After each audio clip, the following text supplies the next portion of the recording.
A high-stakes exchange unfolded as senior U.S. officials addressed mounting tensions surrounding Iran, global shipping routes, and strained alliances, offering a candid glimpse into Washington's current geopolitical posture.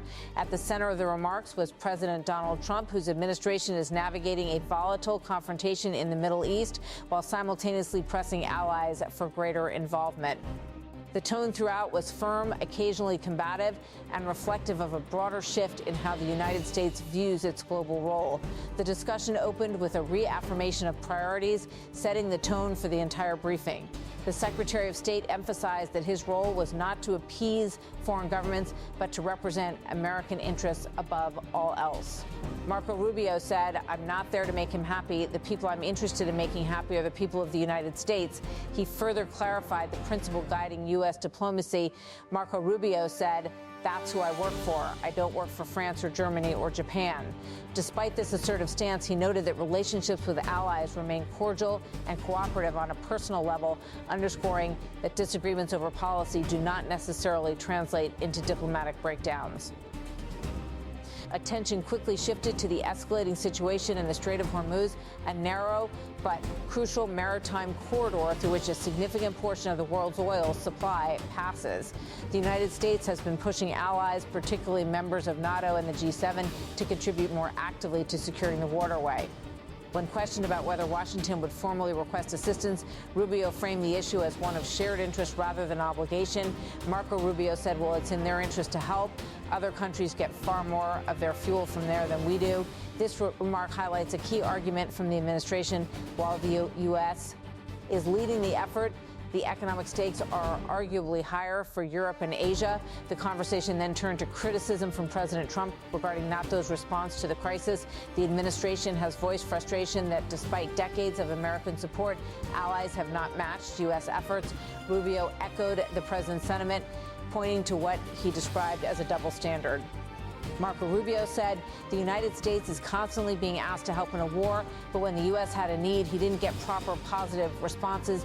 He drew a comparison to the war in Ukraine, where the U.S. has been a major contributor despite it not being a direct American conflict.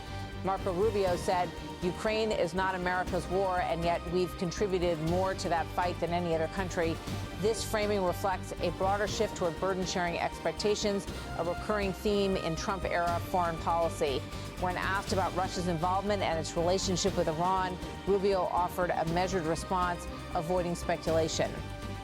Marco Rubio said, "I think Russia's primarily concentrating on the war they have going on right now." He declined to elaborate further, signaling either limited available intelligence or deliberate choice to avoid escalating rhetoric. Despite the military tension, officials confirmed that indirect negotiations with Iran are ongoing through intermediary countries. Rubio acknowledged progress but emphasized the sensitivity of the process.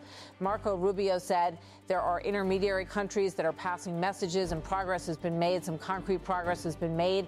He also noted improvements in shipping activity. Marco Rubio said there's a growing amount of energy that's been flowing through the straits, not as much as should be flowing, but some of it has picked up. However, he made clear that these talks would not be conducted in public view. Questions about potential military action, including whether ground troops might be required, were met with caution. Rubio refused to speculate on tactical decisions, but indicated that reopening the strait could happen quickly under the right conditions. Marco Rubio said it can be opened tomorrow if Iran stops threatening global shipping. He characterized Iran's actions as a violation of international law and suggested that countries that claim to uphold such laws should take action. President Trump's remarks were more direct and at times combative. Addressing negotiations with Iran, he dismissed suggestions that the U.S. was acting out of desperation. Donald Trump said, "I'm not. If I was desperate, he'd be the first to know." He added, Donald Trump said, "I'm the opposite of desperate." Trump suggested that ongoing military operations were giving the U.S. leverage, even hinting at additional targets. A significant portion of the discussion focused on energy, particularly oil production and economic leverage. Trump highlighted U.S. energy independence as a strategic advantage. Donald Trump said, "We have so much oil. Our country is not affected by this." He claimed that American production exceeds that of major global producers. Donald Trump said we have more than Saudi Arabia or Russia. This assertion underscores the administration's argument that the U.S. is less vulnerable to disruptions in the Strait of Hormuz compared to its allies. Trump also pointed to Venezuela as an example of successful U.S. engagement. He described a mutually beneficial arrangement involving oil production and revenue sharing. Donald Trump said, "We've made a lot of money and they've made a lot of money." He even suggested the possibility of deeper political ties, albeit in a semi-humorous tone. Donald Trump said, "I may go to Venezuela and run for president. It's an option." While likely intended as a light remark, it reflects the administration's border narrative of influence and success in the region. The president acknowledged concerns from Gulf allies about the potential consequences of a U.S. withdrawal. However, he reassured that American capabilities allow for rapid response if needed. Donald Trump said it's a beautiful thing about airplanes. You can get back there very quickly. He also praised regional partners for their cooperation and resilience, particularly in the face of missile threats. Trump highlighted U.S. defense systems, particularly missile interception technology, as a key strength. He described a recent incident involving a large-scale missile attack. Donald Trump said out of 101 missiles, every single one of them was shot down. This emphasis on technological superiority serves both as reassurance to allies and as a warning to adversaries. When pressed about Iran's nuclear capabilities, Trump declined to provide details. Donald Trump said, "I can't talk to you about that." The refusal suggests the sensitivity of the issue and the potential implications of any public statement. The president confirmed that a coalition of nations is forming to address the crisis, though he expressed frustration at the pace of contributions. Donald Trump said, "We have a coalition formed, but they should have been up here a long time ago." He reiterated that while the U.S. is leading, others have a significant stake in the outcome.